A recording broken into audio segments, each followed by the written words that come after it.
Salut à vous, bande d'argoulets, moi c'est Clément et bienvenue dans ce premier épisode de Cheats Code.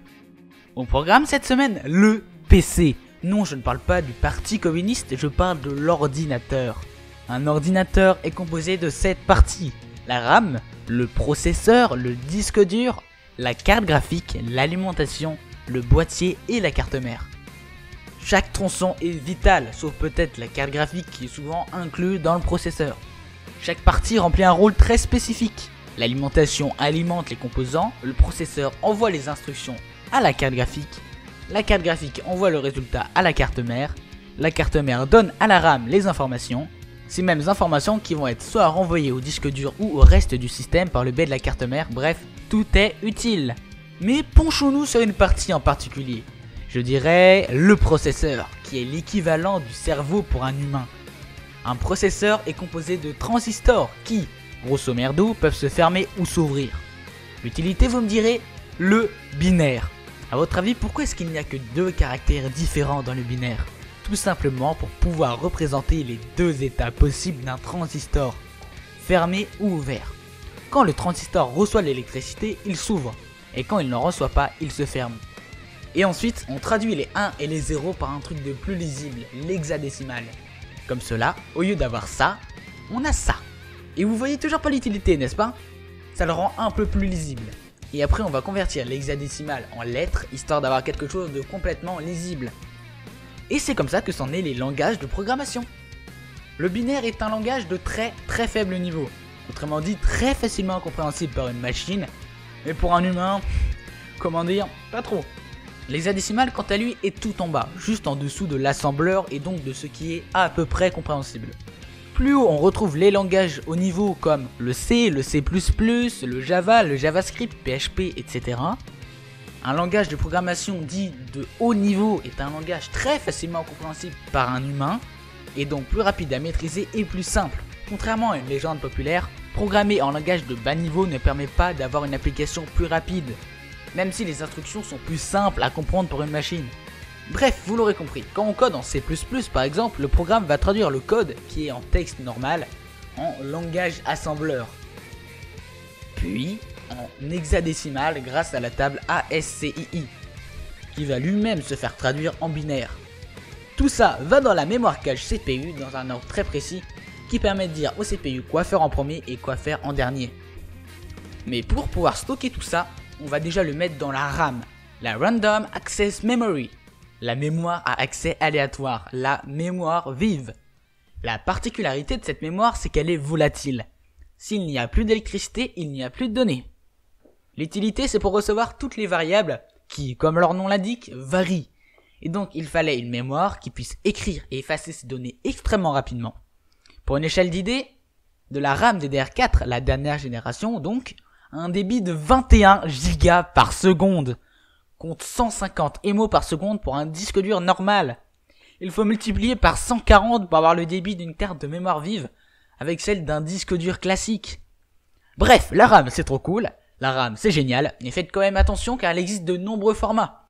Que ce soit les premiers formats SDR, au format DDR400, DDR500, etc.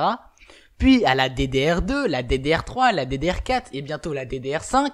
Sans oublier la mémoire vive pour PC portable, plus petite et un peu plus chère, la VRAM, de la mémoire uniquement pour des cartes graphiques. Bref, il y a beaucoup de formats de RAM. Mais ces informations, faut qu'elles viennent de quelque part. Et ce quelque part, justement, c'est le disque dur. La mémoire de masse à disque tournant magnétique a été inventée en 1956 par IBM. Et même si j'aime pas trop cette boîte, il faut avouer qu'ils ont quand même joué un rôle majeur dans les prémices de l'informatique. Mais bref. À l'époque, le prix était de 10 000 $, le mégaoctet. Quand certains trouvent le prix des NVMe complètement exorbitant, vous pourrez leur montrer cette vidéo maintenant.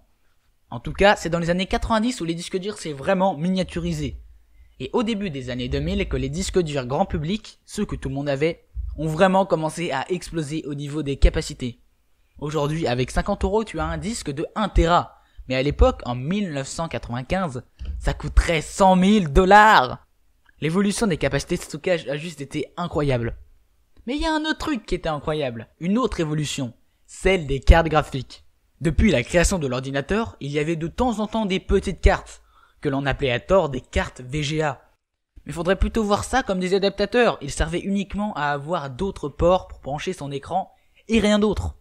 Et c'est dans les années 2000 qu'il y a eu pas mal de grandes claques graphiques, avec notamment Crysis. Comment ne pas parler de Crysis, juste le jeu pour lequel de nombreux gamers ont acheté des cartes graphiques. D'ailleurs, pour l'anecdote, Crytek et les développeurs du jeu étaient tellement fiers de leur moteur graphique qu'ils l'ont rendu public. C'est le Crytek Engine, un moteur graphique uniquement pour les FPS. Il a été utilisé pour les Far Cry et évidemment les Crysis. Mais ces cartes graphiques coûtent cher et ne sont guère utilisées que par les gamers. Mais il existe une solution à ça. Au lieu d'avoir un processeur et une carte graphique séparés, pourquoi ne pas les mettre ensemble? Cela peut paraître un peu fou quand on voit la taille d'une carte graphique et celle d'un processeur, mais cela existe. On appelle ça un APU. C'est-à-dire un CPU, le processeur, plus un GPU, la carte graphique. Les plus connus sont les HD graphiques évidemment, et les Radeon Vega. Un APU c'est donc une carte graphique et un processeur, mais tout ça dans un seul processeur. L'avantage c'est que ça prend pas de place, pas d'électricité en plus, pas besoin de compétences, et en plus c'est gratuit. Et même si les HD graphiques sont nuls, quelle que soit leur génération, et bah jouer avec un Ryzen n'est absolument pas un problème avec Vega. En effet, ça permet de jouer dans des conditions correctes sans souci, même si pour les AAA il faudra penser à tout mettre au minimum. Mais cela peut s'expliquer par le fait que la cible d'AMD sont les gamers, et donc les APU d'AMD, et en particulier la branche gaming avec les Ryzen, sont tous des excellents APU. Mais Intel quant à eux se sont embourbés dans les catégories. Quel que soit le type ou la génération de processeurs, impossible de jouer avec. Normal vous allez me dire, puisque leurs cibles ne sont pas les gamers. Oui, mais non. Sans carte graphique et même pour une utilisation légère, ça rame. Et là je parle pas de jeu, je parle de Mozilla Firefox et de Word. Sans oublier que leurs prix sont exorbitants, ça ne m'étonne pas qu'Intel ait une très mauvaise réputation auprès des gamers. Sans oublier qu'ils ont vraiment inventé un de merde. L'alimentation est vraiment l'élément le plus sous-coté de l'ordinateur, et malheureusement trop souvent mis de côté. Pourtant, acheter une petite alimentation de très bonne marque est bien souvent plus rentable que d'acheter une alimentation sans marque, mais qui, elle, aura 100 ou 200 watts de plus. Et ça coûte pas cher, une bonne alimentation de 500 watts avec la certification bronze, autrement dit le deuxième grade de performance énergétique, ce qui est très bien qu'on se le dise, coûte 50 €. C'est le minimum si vous voulez garder votre PC gamer pendant plus de 4 ou 5 ans. Mais souvent, beaucoup de gamers délaissent l'alimentation pour un meilleur processeur ou carte graphique. Dont moi. Enfin bref. Il y a aussi le boîtier qui est un peu important puisqu'il régule la circulation de l'air et donc sa température. Mais en pratique, tous les flemmards comme moi l'enlèveront pour gagner de la place et pour que ce soit plus pratique à bidouiller. La carte mère, quant à elle, est un micro-ordinateur qui s'occupe de relier tous les composants et les alimenter grâce au BIOS, qui s'occupe de tout ça. Donc la carte mère est obligatoire, évidemment. Mais bon, qu'on se le dise, acheter une carte mère à plus de 80 €, qui a 3 places pour mettre des cartes graphiques, 6 pour des barrettes de RAM, et tout cela en RVB s'il vous plaît, c'est complètement overkill. Personnellement, mon PC a une A320MK, une carte mère à 50 € et qui me suffit largement. Et d'ailleurs, j'ai profité de cette transition pour vous dire une gentille morale. Contentez-vous de ce que vous avez. Même avec un très vieux PC, on peut faire du gaming. D'ailleurs, j'en ai fait des vidéos. Et c'est pas parce que vous avez un PC un peu vieux, pas très puissant, que vous ne pouvez pas vous considérer comme un gamer. Personnellement, ça fait pas mal de temps que j'offre des kits complets, clavier, souris, écran PC, à des gens qui n'en ont pas. Et je demanderai en retour, c'est cadeau, ils font ce qu'ils veulent de leur PC. Donc n'hésitez pas à demander, soit à vos parents, soit à la boîte où vos parents travaillent, souvent ils s'entendent gratuitement, ou voire même à la déchetterie. Et ça peut paraître sale ou inutile, mais c'est bien souvent là où j'ai trouvé des PC, voire même des consoles. Pour un an où j'allais à peu près tous les mois à la déchetterie, j'ai dû récupérer aux alentours d'une trentaine de PC, dont 4 ou 5 avec des G3 et des petites cartes graphiques. J'ai aussi récupéré pas mal de pièces, 3 ou 4 PC portables et une Wii. Oui, vraiment, il y a des gens qui jettent des Wii. Bon, moi il va falloir que je continue à réparer un petit PC. Je vous dis à la semaine prochaine pour une prochaine vidéo. Bisous.